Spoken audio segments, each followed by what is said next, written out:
Olá, pessoal. Mais uma vez aí junto com vocês. É um grande prazer, uma alegria, né? A gente falar um pouquinho aí sobre história, né? Dentro da nossa tradição arminiana, wesleyana. E hoje eu quero comentar um pouquinho de história, mas dentro da doutrina de salvação, né? Que é algo que também é muito importante aí dentro da nossa denominação, né?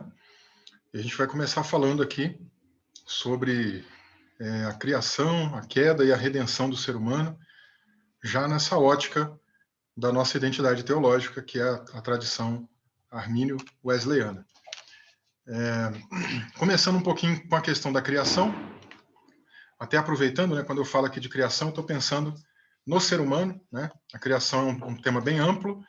A gente pode falar aí de criação, né, por exemplo, do mundo angelical, do universo, do planeta, né? Tem muita coisa que dá para discorrer aí dentro de todas essas temáticas, né? Mas o nosso foco aqui nessa aula de escola bíblica é focar mais na questão da salvação do ser humano, tá? Então, tudo começa aí com a narrativa que a gente tem no livro de Gênesis, mostrando a maneira como o ser humano foi criado. O ser humano foi criado conforme a imagem de Deus, conforme a semelhança de Deus. E aqui eu chamo a sua atenção para esses dois termos, né? Imagem e também semelhança. Elas não estão aqui à toa, tá? Primeira palavrinha aí, imagem, a palavra hebraica, né? Tselem, tem aí a ideia de uma figura representativa. Lá no mundo antigo, né, vamos lembrar aí que o livro de Gênesis ele foi escrito na época de Moisés, né? Inclusive por Moisés, e num contexto ali que a gente chama de Antigo Oriente Próximo. E a ideia deles ali de imagem era justamente de um objeto que comportava, que tinha ali a própria presença de alguma divindade. E quando o livro de Gênesis fala para a gente aí de Deus criando o ser humano conforme a sua imagem, a gente está pensando agora numa democratização da imagem, ou seja, a imagem ela não está no objeto e ela não está também em apenas uma ou outra pessoa, né, como também acontecia em muitas outras religiões, né? Os próprios egípcios ali tinham essa mesma concepção, né, de que além de objetos específicos, o faraó, por exemplo, era uma divindade, né? Então a ideia que a gente tem aqui no livro de Gênesis, ela é mais ampla, né? Todas as pessoas que Deus criou carregam consigo essa imagem divina. Elas têm alguma representatividade daquilo que Deus é, daquilo que Deus tem, né? De atributos morais, por exemplo, né? Da questão da vontade, do desejo, do sentimento, né? E coisas afins. E também temos aqui a palavrinha semelhança, né? Que traz aí a ideia no hebraico, né? Demu, de similitude, modelo, forma, dando a conotação de que, embora nós sejamos a imagem de Deus, tenhamos a imagem de Deus, nós não somos uma duplicata exata, né? Ou seja, nós somos semelhantes, nós somos parecidos, carregamos conosco algo parecido com o nosso Criador, né? E eu chamo também a sua atenção para essa palavrinha que eu estou destacando, conforme, que também não é uma palavra aqui utilizada à toa, né? Ou seja, nós somos criados conforme. E conforme tem a ideia no hebraico de algo que está na forma, que foi feito naquela forma, que tem aquele formato, né? Isso é muito parecido para a gente entender depois aqui outras passagens bíblicas. Mas antes de mais nada, deixa eu falar um pouquinho aqui para você a respeito aí dessa questão da imagem de Deus. O que é a imagem de Deus? Num primeiro momento, a gente pensa aqui, né, no ser humano como tendo a comunicação de alguns atributos que Deus deu para a gente. Então, por exemplo, Deus é um ser racional, Deus é um ser que tem vontade própria, é um ser que tem ética, que tem moralidade, que tem volição, que tem sentimento. E esses atributos eles foram compartilhados com a gente. Deus é amor, mas a gente tem capacidade de amar. Tanto que nós temos aí os dois maiores mandamentos, né, das Escrituras, que estão relacionados com amor, e eles resumem toda a lei, resumem toda a Escritura do Antigo Testamento, que é amar a Deus de todo o coração, alma, força, entendimento, e ao próximo, como a gente chama a si mesmo, né? Então, Deus é amor, mas compartilhou com a gente a capacidade de amar. Deus é justiça, é fogo consumidor, mas ele também nos deu senso de justiça, a gente consegue entender o que é certo e errado, né? Tanto que bem-aventurados são aqueles que têm fome e sede de justiça.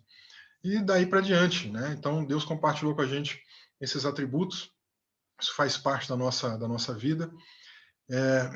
Deus também é um ser relacional, um ser que se relaciona, né? Deus é trino, e como Pai, Filho e Espírito Santo, eles se relacionam. Inclusive, antes de eu seguir aqui com esse texto, deixa eu voltar novamente aqui em Gênesis 1, 26, né, onde a gente tem um diálogo trinitário. Façamos o homem à nossa imagem, conforme a nossa semelhança. É um diálogo do Pai, do Filho e do Espírito Santo. Né? Não é, vamos fazer aqui o homem à nossa imagem, Deus falando com o anjo. É Deus falando com ele próprio. É um diálogo da Trindade. E ele compartilhou com a gente também essa capacidade relacional, né? A gente se relaciona em 4 níveis. A gente se relaciona no nível espiritual, com o Criador, com Deus. A gente se relaciona no nível também ecológico, né? Com a criação. A parte seguinte ali de Gênesis 1, 26, parte B, diz ali, domine sobre os peixes do mar, as aves do céu, ou seja, há um relacionamento também com a natureza, com a criação de Deus. Nós temos um relacionamento intrapessoal com a gente mesmo. E a gente tem um relacionamento interpessoal com o próximo, né? A gente lembra lá no Éden mesmo isso acontecia. No relacionamento com Deus, todos os dias na viração do dia, Adão conversava com Deus. O relacionamento intrapessoal, a gente consegue enxergar ali no próprio Adão. Tudo que Deus fez era bom, mas não era bom que o homem estivesse só. Né? E estar só envolve a solidão, envolve a gente não ter com quem conversar, dialogar. Né? E é um sentimento que eu tenho comigo mesmo. Né? E Deus criou a sua ajudadora idônea, né, Eva. E ali agora ele tem um relacionamento social com outras pessoas, com a sua esposa e depois da queda, né, também com os seus filhos. Né? Então Deus também é um ser relacional e compartilhou com a gente essa capacidade.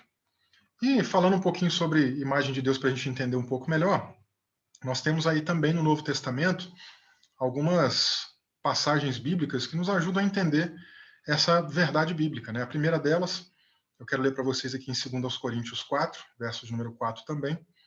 O Deus deste século cegou o entendimento dos incrédulos, para que não lhes resplandeça a luz do evangelho da glória de Cristo, o qual é a imagem de Deus. Esse texto está dizendo aqui para a gente que Cristo é a imagem de Deus. E essa é a diferença que aparece em Gênesis 1. Nós somos imagem e semelhança, conforme a semelhança. Nós não somos a imagem, nós somos feitos conforme a imagem e a semelhança. A gente foi feito nessa forma, com esse formato. Mas Cristo verdadeiramente é a imagem. Nós também somos conforme a semelhança, não somos duplicata exata, né? Somos semelhantes. Então, esse é um texto aqui muito importante de entender.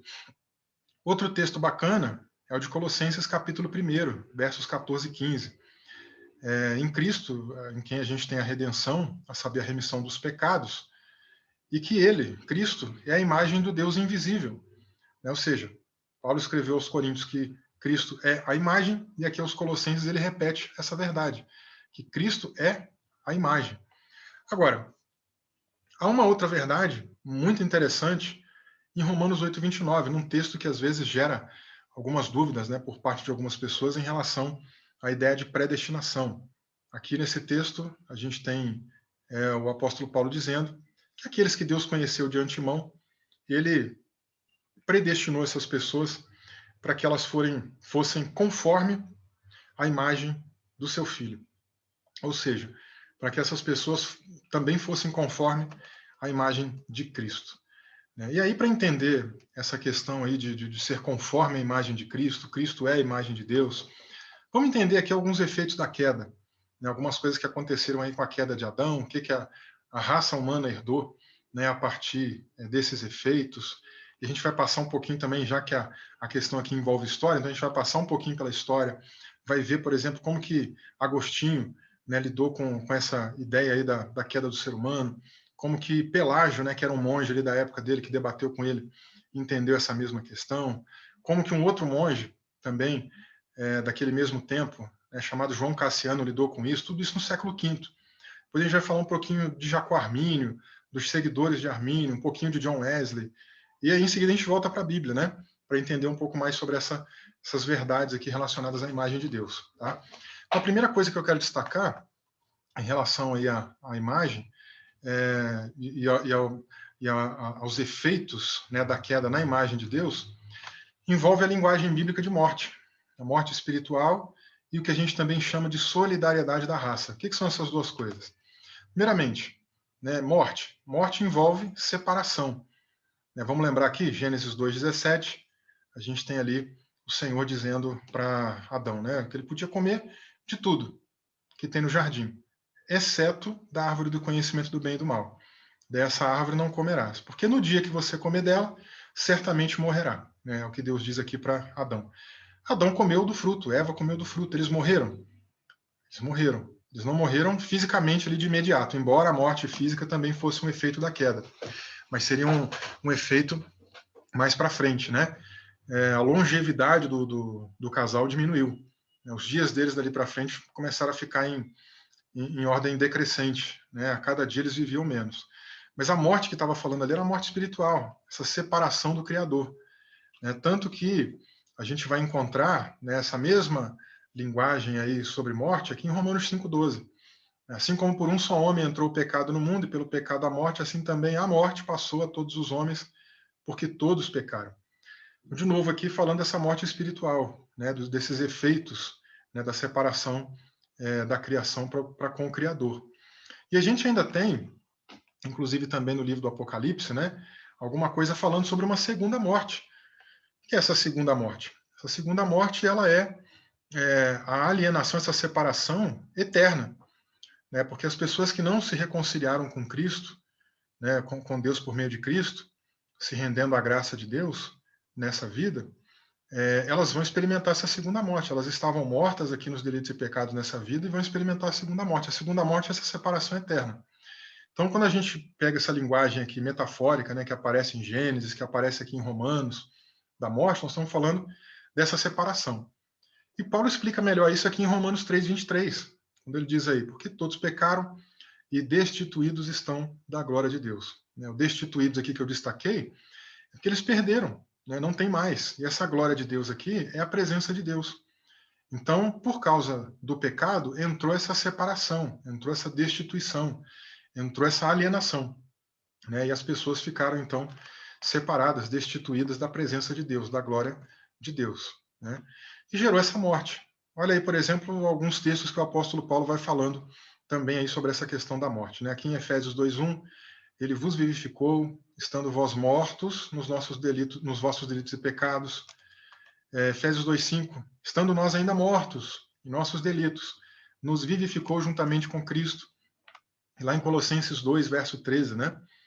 E a vós, quando estáveis mortos nos vossos delitos e na incircuncisão da vossa carne, vos vivificou juntamente com ele, perdoando-nos todos os delitos. Então, um efeito, né, primário aí da queda de Adão foi justamente essa questão da morte, dessa separação de Deus, dessa alienação divina. Como a gente viu lá em Romanos 5,12, isso passou a toda a descendência de Adão. Isso não ficou restrito a ele, nem mesmo a Eva, mas passou para todos os seus descendentes, todos os seus filhos, né, todas as pessoas que vieram depois. Ou seja, ele diz lá, por meio de um só homem entrou o pecado no mundo. Pelo pecado veio a morte. E a morte espiritual, aí, a alienação de Deus, passou para quem? Para todos. Porque todos pecaram, toda a raça humana, nesse caso ali, é o que ele está dizendo. E é isso aí que a gente chama de solidariedade da raça, que eu mencionei lá atrás, né? Por quê? Porque toda a raça, de certo modo, né, solidária com Adão, herdou de Adão essa condição de alienada, de separada, tá? Outra coisa que envolve aí a queda de Adão, né, para sua descendência, é o que a gente chama de pecaminosidade. Né? A Bíblia vai chamar aí muitas vezes de carnalidade, né? Inclinação da carne para fazer aquilo que é mal, para fazer aquilo que é pecado, para fazer aquilo que desagrada a Deus. O Davi, por exemplo, lá no Salmo 51, verso 5, né, ele já reconhecia essa realidade. Ele faz ali um salmo de confissão de pecado, depois que ele peca com Batseba, né, comete todos aqueles delitos subsequentes, né, acaba depois dando ali um jeito do marido da Batseba morrer e tal. Depois que ele é chamado ali pelo profeta e tem ali uma puxada de orelha, né, ele escreve esse salmo e confessa os seus pecados ao Senhor. E num trecho, quando ele vai falando ali, né, do seu pecado, ele fala: eu não sou pecador só de agora, né? O meu pecado ele não apareceu só agora. Eu sou pecador desde criancinha, desde que eu sou um sujeito, desde que eu sou um indivíduo, desde que eu sou uma pessoa, um feto. Né? Aqui no Salmo 51 ele fala: eis que eu nasci na iniquidade, e em pecado a minha mãe me concebeu. Né? Tem até gente aí que quer dizer, né, que isso aqui foi uma traição, né, da mãe dele para com Jessé, que é por isso que o Jessé não deu atenção para ele quando ele estava lá junto com as ovelhas, né, quando Samuel foi lá para ungir o futuro rei. Tem gente que fala até dele ser ruivo, né, desse destaque dele ser ruivo, e não fala nada dos irmãos. Mas se você ler o Salmo completo, você vai perceber que ele não está falando de nada disso. Ele não está falando aqui de uma suposta traição, de um adultério da mãe dele, nem do pai dele. O que ele está dizendo é da sua pecaminosidade. Ele está falando: olha, eu sou pecador, Senhor, me perdoa. Eu pequei aqui, né, em relação a essa questão de Batseba, do Urias, o marido dela. Pequei por não ter confessado o pecado, pequei por ficar ocultando essa situação, por uma série de outras coisas. Mas eu sou pecador desde a minha pequenez, né? Já desde de pequenininho, desde criancinha, desde feto, eu já tenho essa natureza em mim. Né? Então, um pouco do que ele comenta aqui no Salmo 51. Salmo 143, verso 2, né, também interessante, aí o salmista diz: não leves o teu servo a julgamento, pois ninguém é justo diante de ti. Né? Ou seja, não tem ninguém que pode dizer: ó, eu não peco, eu não sou pecador, não faço nada, né, que vá contra a tua palavra. Né? Não tem ninguém que possa dizer: eu tenho uma perfeição absoluta. Né? Seria aí essa ideia. Segundo Crônicas, né, capítulo 6, ali aquele período de oração que Salomão está fazendo ali na consagração do templo, ele vem falando para que Deus perdoe os pecados do povo. Se o povo pecar, se arrepender, pedir perdão, perdoa eles, Senhor. E por quê? Porque não há homem que não peque. É a fala aí do rei Salomão, né, no decorrer dessa sua oração. Então, a gente tem essa inclinação para o mal. É uma outra herança que a gente pegou aí de Adão em função da sua queda. Mas também trouxe para a gente incapacidade espiritual. O que seria isso? A incapacidade do ser humano de buscar Deus sozinho, por conta própria. Numa palavra bem clara, né, eu sei que isso talvez vai chocar você, mas a perda do livre-arbítrio para as coisas espirituais. Tá? O livre-arbítrio que restou com a queda é o livre-arbítrio para as decisões naturais, para as decisões corriqueiras da vida. Né? Você vai lá numa loja para escolher o sapato. Tem lá a marca A, B e C. E você escolhe o sapato. Ninguém vai orar para escolher o sapato, não é uma decisão espiritual. Mas para decisões espirituais, ou seja, para alguém escolher Jesus, isso aí foi perdido com a queda. Nenhum ser humano tem. Né? Nenhum ser humano não regenerado, não nascido de novo, tem esse livre-arbítrio. Esse arbítrio está caído, está completamente deformado, perdido, né, por causa dos efeitos da queda. E Paulo fala sobre isso aqui em Romanos 3, do versículo 10 ao 18. Né? Então eu vou ler aqui, acompanha comigo. Não há justo nem sequer um, não há quem entenda, não há quem busque a Deus, né? Ou seja, não há quem busque a Deus, é muito importante nessa ideia da incapacidade espiritual. Todos se extraviaram, juntamente se fizeram inúteis, não há quem faça o bem, não há nenhum só. A sua garganta é um sepulcro aberto, com as suas línguas tratam enganosamente, peçonha de áspides está debaixo dos seus lábios, sua boca está cheia de maldição e amargura, seus pés são ligeiros para derramar sangue, nos seus caminhos há destruição e miséria, não conheceram o caminho da paz.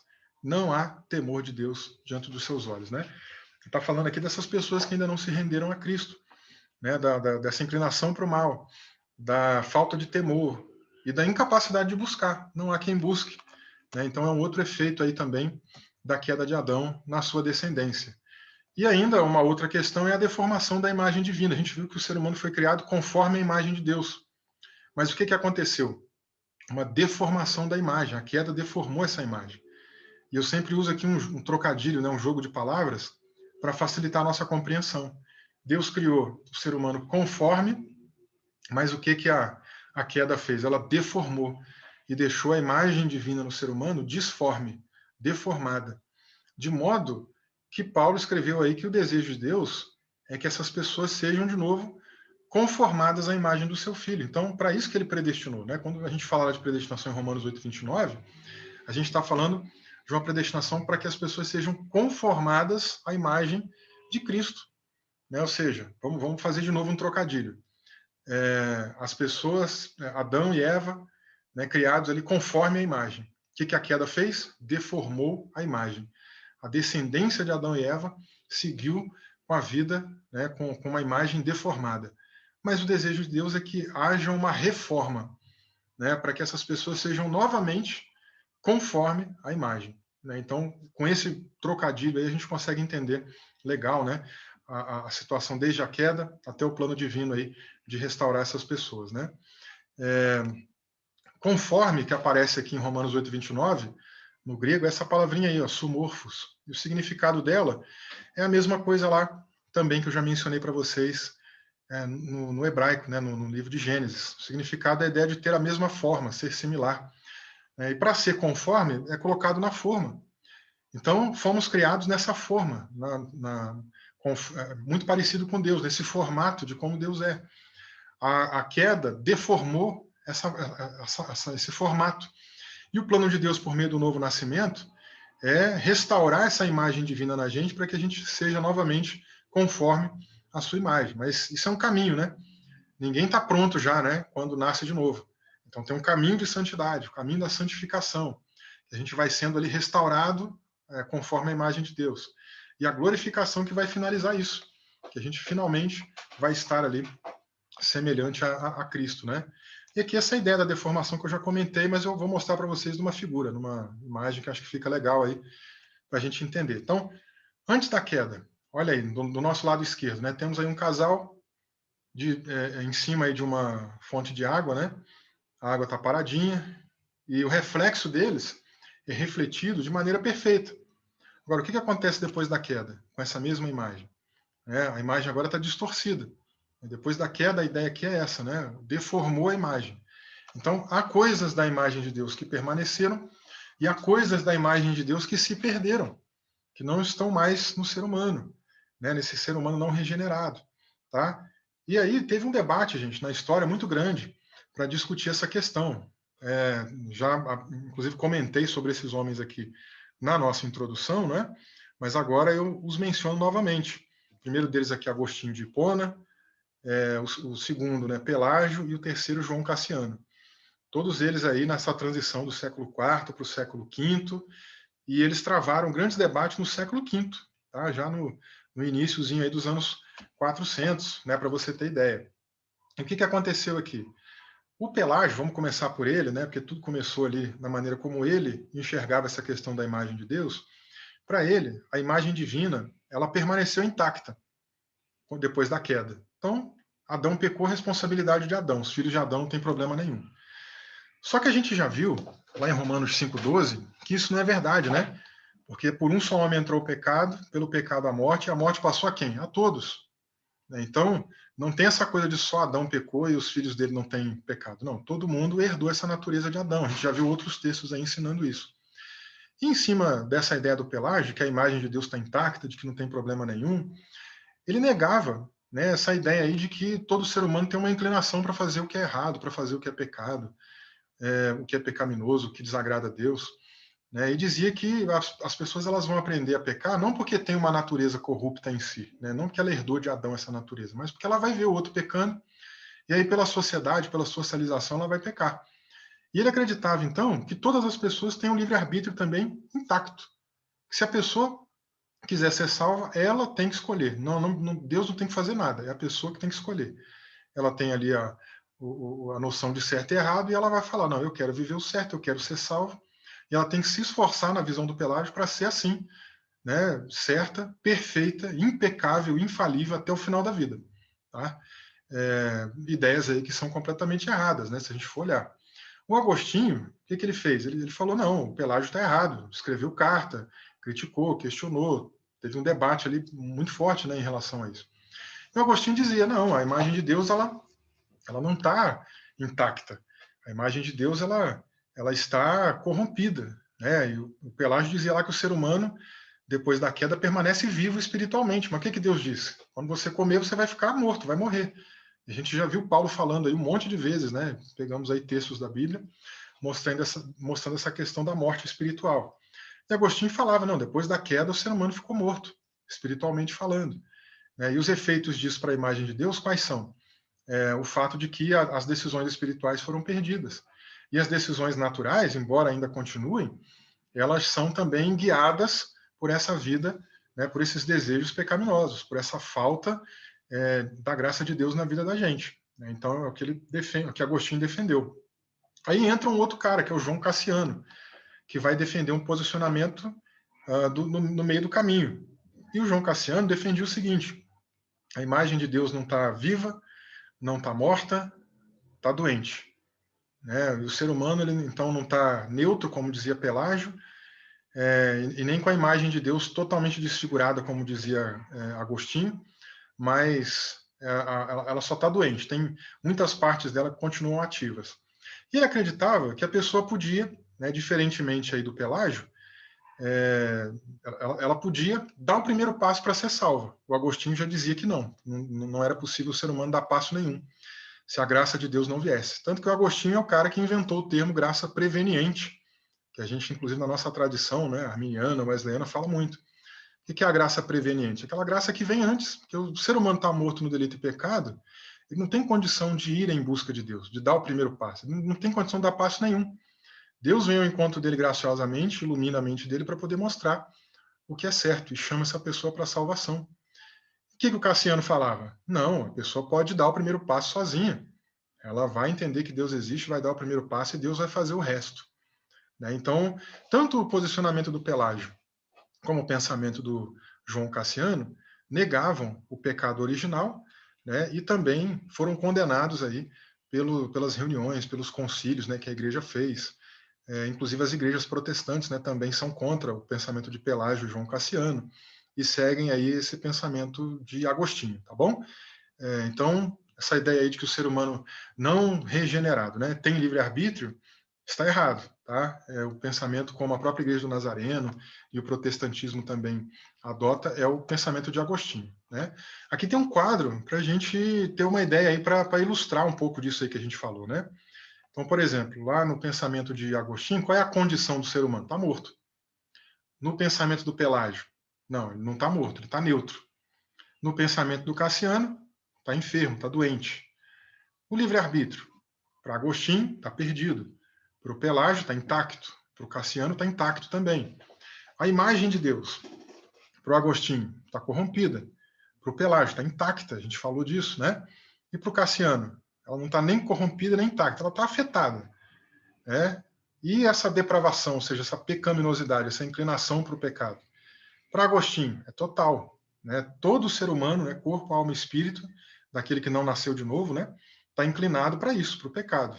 Pelágio, isso para ele isso não existe, ele nega o pecado original. Depravação aqui é a mesma coisa que o pecado original. E para o João Cassiano? Não, em partes. Alguma coisa está um pouco afetada, mas em geral não tem nada afetado. Tanto que para ele a pessoa pode, né, escolher aí ser salvo. E no sentido aí de salvação, né, como é que acontece, né, a ordem da salvação? Quem toma iniciativa primeiro, né, nessa ordem da salvação? Para Agostinho tem que ser Deus. Então, por isso que a gente coloca ali, né, é um caminho único, né? Deus é quem vem. Por isso que é graça preveniente. Deus é quem vem ao encontro da pessoa. No caso do pelagianismo, do pensamento de Pelágio, quem é que toma essa decisão para ser salvo? O próprio ser humano. Não tem nem participação divina nisso. E no caso de João Cassiano, o ser humano vai primeiro e Deus completa. Mas isso está errado, que Deus é quem vem primeiro. E o ser humano responde à oferta de salvação, né? Então, a gente percebe aqui que o que mais se aproxima do que nós protestantes acreditamos é o pensamento agostiniano, tá bom? E quem é que nunca ouviu falar aí, por exemplo, que a teologia arminiana defende o livre-arbítrio? Né? Tem gente que até resume, né, o debate. Arminianismo e calvinismo, livre-arbítrio e predestinação. Você já deve ter visto isso aí várias vezes. Aqui tem uma foto do próprio Jacó Armínio e eu vou mostrar para vocês uma fala dele, um trecho aqui de uma fala dele sobre essa questão do livre-arbítrio. Veja aí, né? Acompanhe comigo a leitura. Neste estado caído, o livre-arbítrio do homem, para o que é bom, não está apenas ferido, aleijado, enfermo, distorcido, enfraquecido. E aqui ele está criticando o pensamento do João Cassiano, né? O João Cassiano tinha essa ideia aí. Não, o livre-arbítrio continua, mas ele está aleijado, está ferido, está enfermo, né? Que ele usa mais aí. Mas o que o Jacó Armínio diz? Ele, nesse caso, o livre-arbítrio, né? Também está aprisionado, destruído e perdido. Então você vê como é que ele concorda lá com Agostinho. E seus poderes não estão somente debilitados e são inúteis, a menos que seja assistido pela graça, mas está totalmente privado de poder, exceto aqueles poderes dados pela graça divina. Ou seja, o homem sozinho, né, o homem, por iniciativa própria, não consegue se salvar. Mas quando a graça vem primeiro, daí, de novo, né, aquela ideia graça preveniente, é que a salvação se torna possível, tá bom? Então você vê que o próprio Jacó Armínio também nega aí essa ideia, né, de que o livre-arbítrio é o que vai fazer o ser humano se salvar, ser salvo, etc. Também não. Esse camarada que aparece aqui agora, essa foto aí, é de um seguidor do Jacó Armínio, né, lá do século XVII ainda.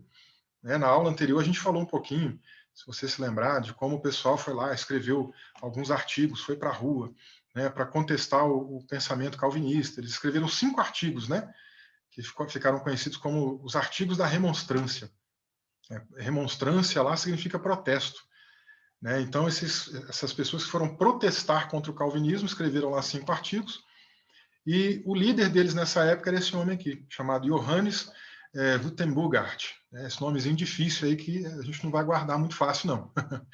E aqui a gente tem um trecho do documento que ele escreveu. Tá? Acompanhe aí comigo o que ele disse. Né? Ele repete, inclusive, alguma coisa muito parecida lá com o Jacó Armínio.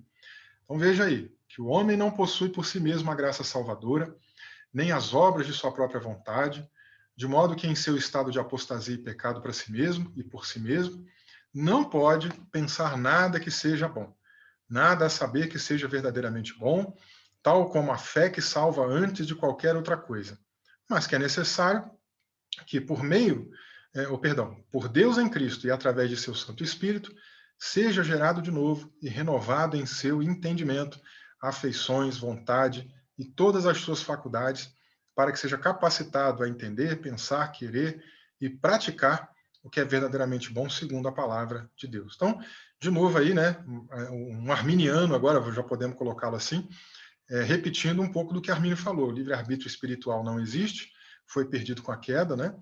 E se Deus não tomar iniciativa, se não houver uma graça preveniente, essa pessoa ela não vai ter condição por si só, pelos seus próprios méritos, pela sua própria força, pelo seu intelecto, né, de chegar aí à salvação. Por si só ela não consegue, tem que ter a ação divina primeiro, né? E aqui a gente tem um trecho do John Wesley, né, no seu sermão O Pecado Original, falando também algo na mesma linha. Então, veja aí o que ele diz aqui. Estaria o homem repleto por sua natureza de toda forma do mal? Seria vazio de qualquer bem?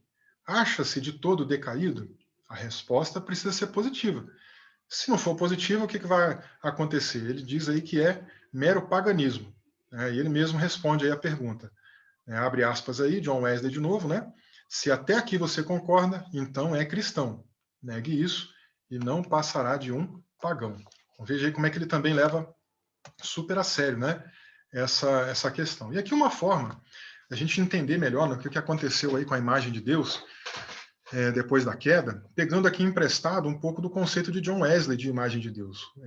John Wesley dividia a imagem de Deus em 3 esferas: natural, política e moral.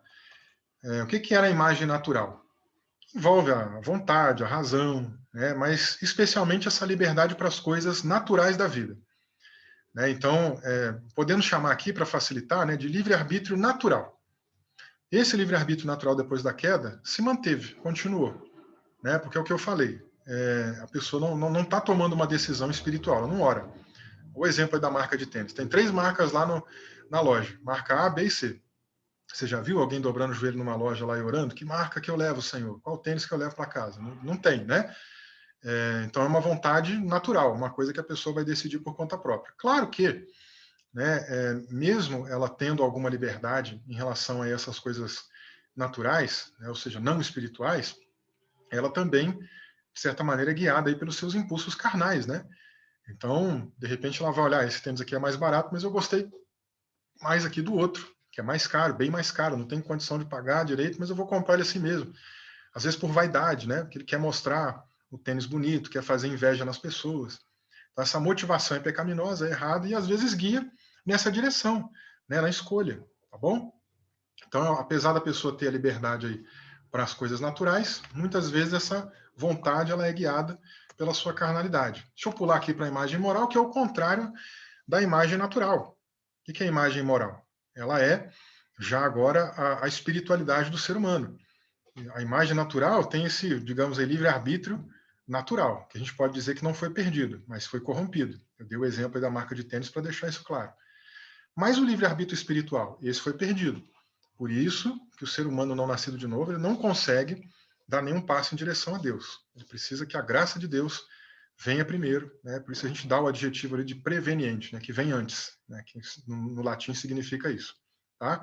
Então o arbítrio natural foi corrompido e o arbítrio espiritual perdido, né? Ele só volta a ser utilizado pelo ser humano quando a pessoa nasce de novo em Cristo Jesus, tá? E o que é a imagem política? É a sede relacional do ser humano. Eu não falei lá que o ser humano se relaciona com Deus, consigo mesmo, com o próximo e com a natureza? A imagem política tem a ver com isso. E essa parte da imagem divina também, ela foi corrompida, né? Então a gente tem a imagem natural e a imagem política corrompida. Ela não deixou de existir. Ela existe em qualquer pessoa, mas ela foi corrompida. E a imagem moral foi perdida com a queda, né? E ela só é restaurada, lembra lá de Romanos 8:29? Deus predestinou aqueles que ele conheceu de antemão para que eles sejam conforme a imagem de Cristo, a imagem do seu Filho, né? Então a ideia ali é o quê? Nasceu de novo, inicia-se o caminho, o processo de restauração da imagem divina, né? Pegando ali Romanos 8:29, é um pouco disso que está acontecendo. E aí essa imagem moral é restaurada. Mas ela está pronta? Não. Tem um caminho de santificação, né? Quando chegar na glorificação é que ela vai finalmente estar aí acabada, né? E aqui um pouquinho do resumo de tudo que a gente falou hoje. Eu sei que é um tema longo, é um tema grande, tem muita coisa para a gente aprender, né?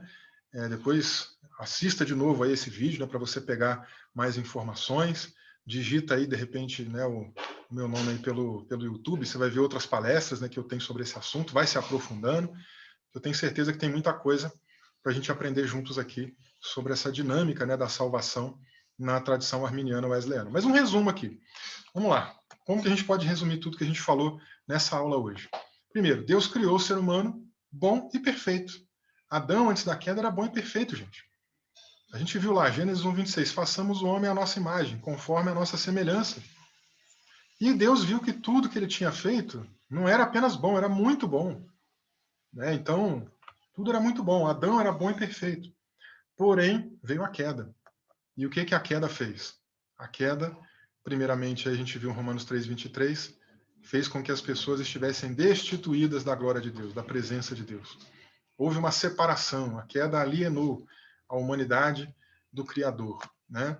E Romanos 3:10 mostra aí para a gente a incapacidade espiritual, né? As pessoas ficaram nessa condição de modo que, por conta própria, pela perda do livre-arbítrio espiritual, elas não têm condição alguma de se voltar para o Criador. Seria uma notícia ruim, seria um caos, mas a boa notícia, né, e aí é que vem a palavra evangelho, né, a boa notícia é que Deus não nos deixou nessa condição, né, lançados ali na escuridão, lançados ali na perdição, mas elaborou um plano de salvação. Então, Paulo fala um pouquinho para a gente sobre isso, que aqueles que ele conheceu de antemão, o que ele fez? Ele predestinou essas pessoas para serem conforme a imagem de seu filho. Deus predestinou para que essas pessoas estivessem ali com a imagem de Deus restaurada.